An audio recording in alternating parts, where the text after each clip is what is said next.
nagaan isiniif haa ta'u kabajamtootaaf jaallatamtoota hordoftoota kiyyaa akkam jirtu nagaa keessanii nagaa kooti galata waaqayyoo har'a immoo jechuudha hiriyoota lama yookiin jaalalleewwan lama argannee jirranna firaankii gochuuf hin deemaa jira jaalalleewwan kun inni jechuun gurbichi gara biyyaa jira mucayyittiin immoo biyya isheen jirtu saawudii jirti fakkaata.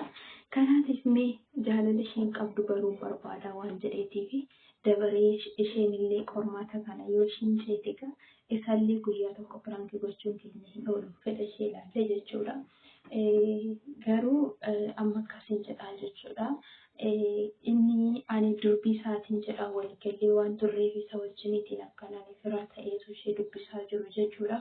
Kanaatiif fira isaatiin jedhaanii hamma garuu waa'ee sanaa sobsiisaa maatiin akka fuudhuu barbaadaa jiru naa shamara biraa fuusisuudhaaf kanaaf immoo inni hiriyaa qaba yookiin immoo jaalallee qaba biyya maatiin jirti jedheetu maatii didaa jira waan ta'eetiif akkamiidhaati jedheeni qormaata kaa'aa waan baay'ee jechuudha waan isheen jettu hin beeku tarii amala ishee hin beeku amma ani baqa nama wal loluuf hin jirate waaqayyo hamaan firiin so guys prankiin kun maal ta'a mucattiin qormaata kun hin dabartimoo aniyyuu pirankii kanaa yeroo jalqabaatiif hin hojjedhaga hin dabartimoo hin dabartuu kan jedhu wajjiniitiin ilaallaa eenyutu immoo danda'a mucayyoo sana immoo anadha wajjiniitiin ilaallaa yaalla waamaa jiru guys waamaa jiru. Hello. Hello. Nagaan siif haa ta'u.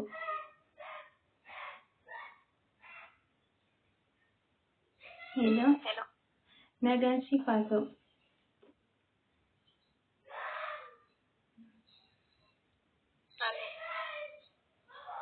Hin nagaamu sagaleen koo.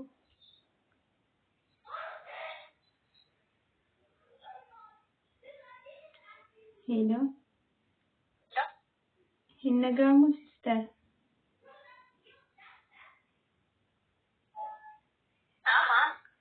Sagaleen koo hin nagaamu. Hello. Abet sagaleen koo hin nagaamu.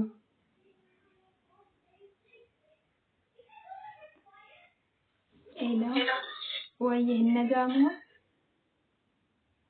Amma nagaa hello. Nagaa wajjin siif haa wayye.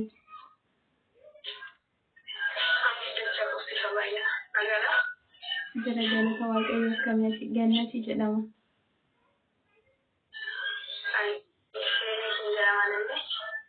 Hayyee nagaa keedhamti.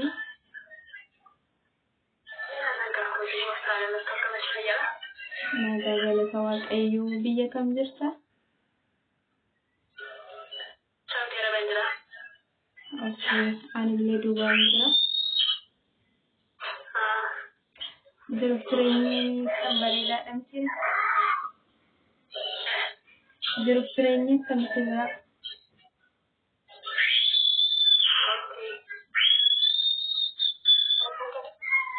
Okay, beektaa sanyii maatiitu biyyarraa na bilbileetu waa'ee isaanitti haasa'aa turani. Innaa kanaaf isallee haasofsiisee jennaan immoo inni bilbila kan keenyaa kenne jechuudha.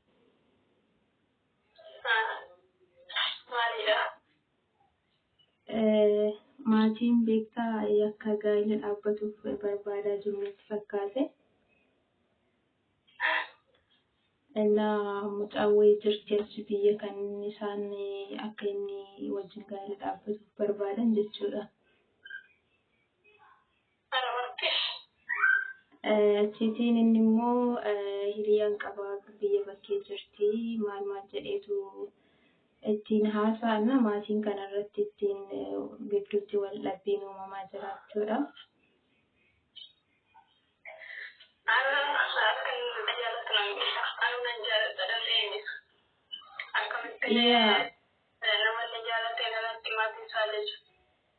Yaa beektee innis kanaaf natti dubbate jennaan ani immoo maatiidhaan akkamitti akkas ta'a fedha isaatiin malee isin maaliif akkas gootu jennaan isaan immoo mucattii sana jaallatanii natti fakkaata. Egaa waa'ee maatii kun rakkisaadha inni mootii siyaasofsiisanii naan jedhe. Yoo ati immoo jaalala isin gidduu jiru hin beeku ani isintu wal beeka garuu jaalalli ni caala waan ta'eetiif waan ati jettu hin beeku kanaaf isin gidduutti haasa'uu barbaadanii isheen immoo yaada jiru hubanni kan maatii achitti akka isaan eenyu jedhan goona jedhee si bilbilee maal jetta?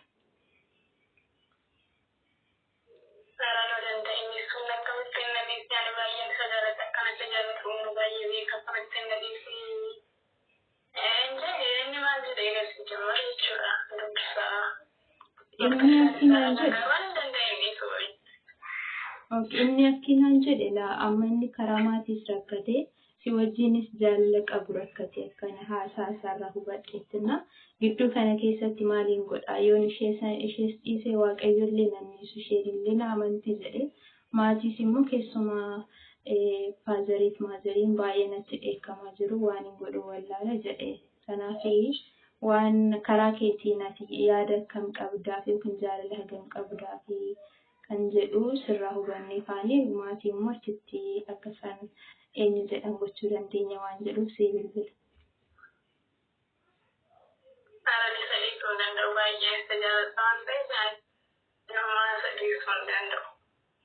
Okay, baay'ee wajjin turtanittu?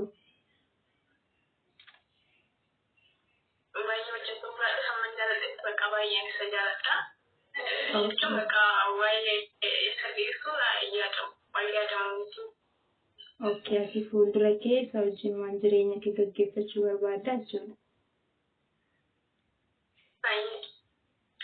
Ayyee sammuu hagam amantaa isaan amantaa sirriitti inni akka agarsiifama nama isa jedhe.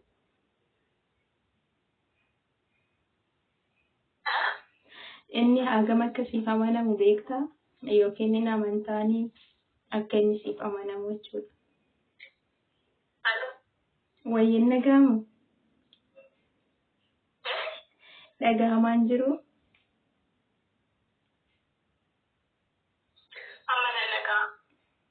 Hagam akka inni siif amanamu sammuu hin beektaa inni siif amanamaa hin jedhu.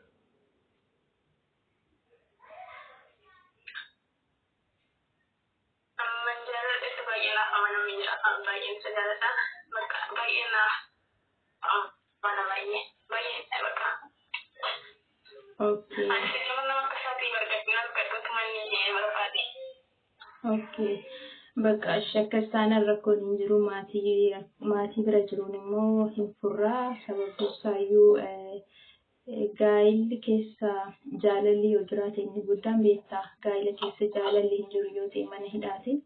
So isa maatiin isaa barbaadaniif sanarra immoo isin lamaan gidduu jaalalli hin jira gateetti. Isin lamaantu waliif aana yookiin waliif caala jechuun hin jaalladha. Kanadha obboleettii kooyi Firaankiis godhee dhugaamti Firaankiis godhee waan ta'eetiif darbiteetta qormaata.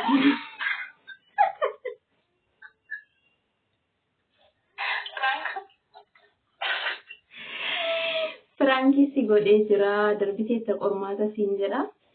Egaa ati sanyiin naaqoorii agarsiin na jaallachuun bara waan jedheefidha. Akkasii galatoomii ulfaadhuu siin jedha. Haganayyuu amalaan na haasofsiisan seenee dhugaa dubbachuuf sodaachaan bilbilee garuu ati cimtuudha. Baay'ee ajaa'ibsiifadha walumaa galatti.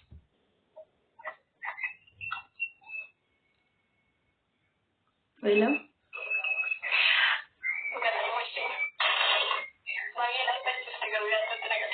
Rifafteettamoo?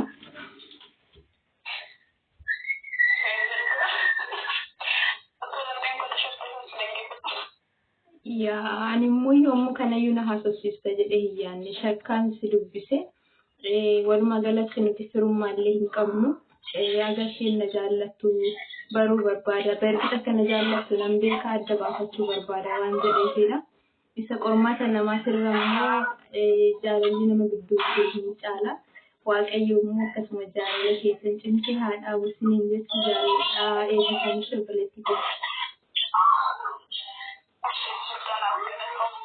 Ayyee ulfaadhu hin badii yeroo biraa waliin taphachuu dandeenya.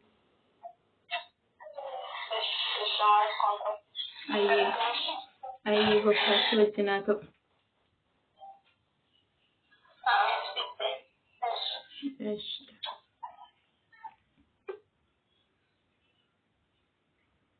እንግዲህ ፕራንኪን ከኛ ጋይ አቤቱ ህምልካዬን ሲንጀ ጋይ ሲምልካዬ ኦ ማይ ጋድ kana booddeemmoo waan akkanaatti deebinaan namni ba'an namatti fiiga garuu mucatti jechuudha biyya adamnaqaat nan ajaa'ibsiifadhe namoota tokko ganaati waa'ee jaalallee isaanii maqaa dhooftu dullaa sitti gadi baafatu so mucatti nama cimtuudha jaalala qabdu ibsitee jirti dabareemmoo guyyaa tokko ishee wajjin taane gurbicha qoruu keenya waan hin oolleedha kanadha siniin jechuu jaalala biraanii keenya inni har'aa galatuma ulfaadha.